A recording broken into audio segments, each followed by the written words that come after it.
reveals the MLB season is still very young, but that doesn't stop the world from overreacting to every storyline. USA Today Sports' Steve Gardner breaks it all down. USA Today Sports Boston. It's a charming town, filled with rich colonial history, the intellectual might of Harvard, MIT and Tufts, and the home of a famed symphony orchestra, all packed within just 48 square miles of land. And this is a time of the year where Boston loses its collective mind. The New York Yankees are coming to town, and Tuesday at Fenway Park, the oldest ballpark in Major League Baseball, they'll play the first of 19 games against the Red Sox.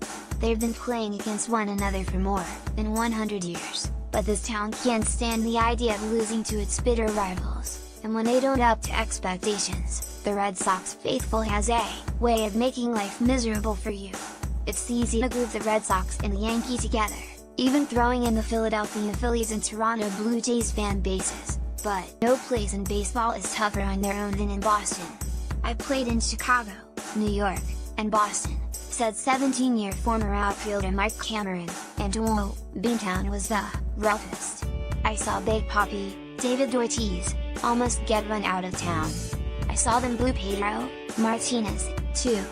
You've got to have some pretty thick skin because you're going to get booed no matter who you are. It's just a whole different experience playing in Boston. It's almost like a family thing in Boston, they take it so personal. The big thing is how you respond to things. You've got to be a stand-up guy to play there. If you're going to take the money, you better not be hiding." Boyd out Boston shoot up and spat out Carl Crawford. Same with Pablo Sandoval, Carl Everett, and Adrian Gonzalez. And nearly David Price last year, too. Fenway Park, and Boston itself, can feel consuming to many players. Photo, Matty Meyer. Getty Images. If you struggle in Boston, you better be accountable. If you lash back, or avoid the confrontation, good luck earning a spot back in their hearts. "The thing I love about growing up in Boston," said Los Angeles Dodgers starter Rich Hill, who pitched parts of 4 seasons with the Red Sox, "is that it's ingrained in you as a little leaguer the importance of the Red Sox. And no matter who you are, or how talented you are, they expect 100% effort and honesty. If you have a bad game, don't put it on the weather, the umpires, or other players. And don't run and hide after a bad game. If you stand up, people appreciate it. If you're not, you're going to be whipped by the pen. Everything in Boston is magnified, and that's okay. It's what makes Boston great." More than New York, the media capital of the world, life as a ball player is different. Sure, the fans can turn on you, too. Just ask new Yankees DH Giancarlo Stanton, who was lustily booed Sunday after striking out 5 times for the second time this season. Still, the players will tell you, it's a completely different feeling in the two markets. There's no sense of communal ruin in New York when the Yankees don't win a World Series. They're not chanting, "Red Sox suck," in Manhattan during championship parades. You can blend into crowds, unless you happen to be Derek Jeter, catching a show on Broadway without even being noticed. Both of those cities can be rough, but I would not go out if I was struggling in Boston, no way, said Johnny Damon, who played 4 years with the Red Sox and 4 years with the Yankees, winning a World Series with each one. In Boston, you feel like you're in everybody's living room each night while they're having dinner. You don't feel that way in New York. "I'm just grateful I was able to play in Boston before New York. It made it a smooth transition." Los Angeles Angels outfielder Chris Young, who spent the last 2 years in Boston, was one of the few who did it in reverse, playing 2 years in New York, before going straight to Boston. "It just felt so different," Young says. "When things are going bad, and you walk around town, you're going to feel it. In New York, when you lost, it hurt in the clubhouse, but you didn't hear it from the outside as much. In Boston, when things went bad, I felt like the thunderstorms came. We won the division 2 years in a row when I was there, and there were times it felt like we were in last place." The expectations in Boston, even after ending their 86-year drought in 2004 and winning 3 World Series titles in 10 years, are surreal. The Red Sox won back-to-back AL East titles. The consecutive division series exits cost manager John Farrell his job. New manager Alex Cora is replacing John Farrell, who won 93 games in consecutive division titles.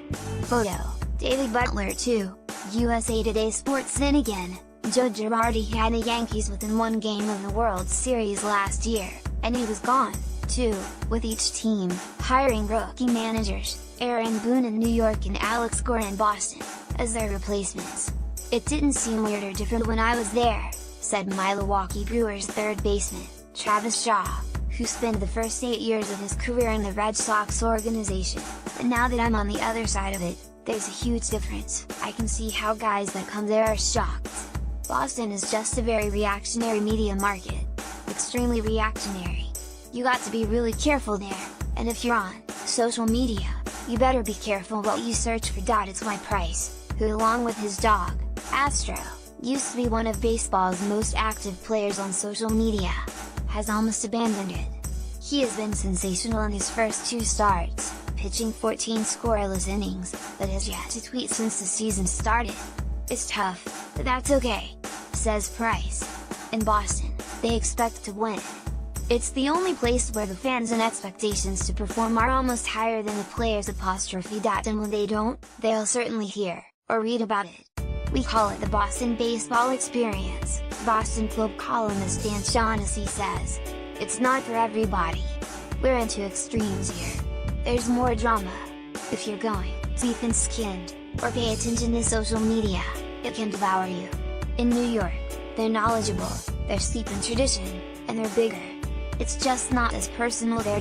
Now with the Red Sox, 8-1, jumping out to their finest start in franchise history, already leading the Yankees by 3.5 games, the folks in Boston can't help but feel guilty. Who knows, maybe Red Sox fans will find that there's no real reason to boo Stanton themselves this week, considering the Yankee fans already took care of it in his first homestand, booing louder and louder in each of his 7 hitless at-bats Sunday, dropping his batting average to .167.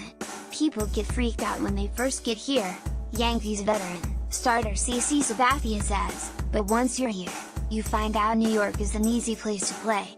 Perhaps Stanton will be able to echo the same sentiments one day playing for the Yankees, but for now, Boston may be the refuge he needs, just being away from the catcalls and back-page headlines in New York. "I remember being terrified when I was with the Yankees going to Boston for the first time," Toronto Blue Jays outfielder Curtis Granderson said. "I was thinking, oh, God, here we go. But I did feel like there was a lot of hate. The fans didn't do anything crazy. It's like Jeter used to tell us, once the Red Sox won in '04, things calmed down a little bit, at least from the visiting side. So I think it should be okay for Stanton, too. It should be neutral for him. And if Stanton happened to be getting off to this kind of start playing for the Red Sox, and the Red Sox were the ones looking up at the Yankees in the standings, let's just say it would be interesting," Granderson says, "and probably not in such a good way." Follow Nightingale on Twitter